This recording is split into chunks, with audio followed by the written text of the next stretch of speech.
વડોદરાની સયાજી હોસ્પિટલમાં ચાંદીપુરા રોગના 8 જેટલા શંકાસ્પદ બાળકો હાલ હોસ્પિટલમાં સારવાર હેઠળ છે। ત્યારે ચોમાસાની ઋતુ દરમિયાન નાના બાળકોના વાલીઓને નિષ્ણાત તબીબો દ્વારા સાવચેત રહેવા સૂચના અપાઈ છે। વડોદરાની સયાજી હોસ્પિટલ હાલ ચાંદીપુરા વાયરસના સંભવિત કેસોને લઈને હાઈ એલર્ટ પર છે। હોસ્પિટલના પીડિયાટ્રિક વોર્ડમાં ચાંદીપુરાના શંકાસ્પદ લક્ષણો ધરાવતા બાળકોને દાખલ કરીને વિશેષ દેખરેખ હેઠળ સારવાર આપવામાં આવી રહી છે। સયાજી હોસ્પિટલમાં હાલ સારવાર લઈ રહેલા કુલ 8 બાળકો પૈકી પંચમહાલ જિલ્લાના 7 બાળકો છે, જ્યારે એક બાળ દર્દી વડોદરાના શહેરનો જ સામેલ છે। તંત્ર દ્વારા આ તમામ બાળકોના સેમ્પલ તપાસ અર્થે મોકલી આપવામાં આવ્યા છે, જેમાંથી હજુ 5 જેટલા બાળકોના રિપોર્ટ આવવાના બાકી છે। સમગ્ર પરિસ્થિતિ અંગે માહિતી આપતા સયાજી હોસ્પિટલના આરએમઓ ડોક્ટર હિતેન્દ્ર ચૌહાણે જણાવ્યું હતું કે હોસ્પિટલ તંત્ર દ્વારા ચાંદીપુરાના શંકાસ્પદ દર્દીઓને પહોંચી વળવા માટે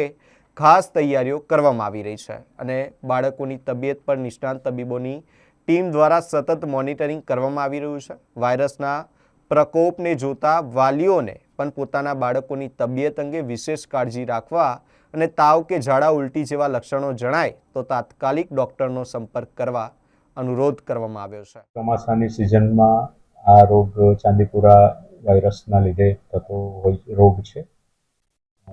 હાલમાં અમારી એસએસજી હોસ્પિટલમાં કુલ 8 દર્દીઓ સારવાર હેઠળ દાખલ થયેલ છે, જે પૈકી છેલ્લા 24 કલાકમાં 9 એડમિશન થયેલ છે।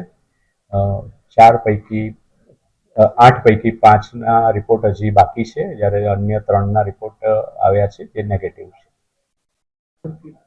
ગંભીર બીમારી છે ને જ્યારે આ બાળકને થાય એના સિમ્પટમ્સ છે ને એને પરિવારે શું કરવું જોઈએ?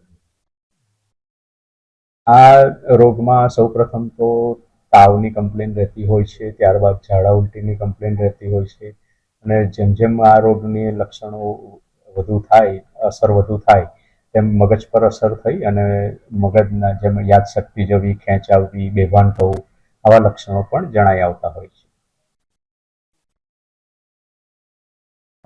જનરલી આ દર્દીઓ પંચમહાલ જિલ્લાના છે અને એક આમાં વડોદરા જિલ્લાનું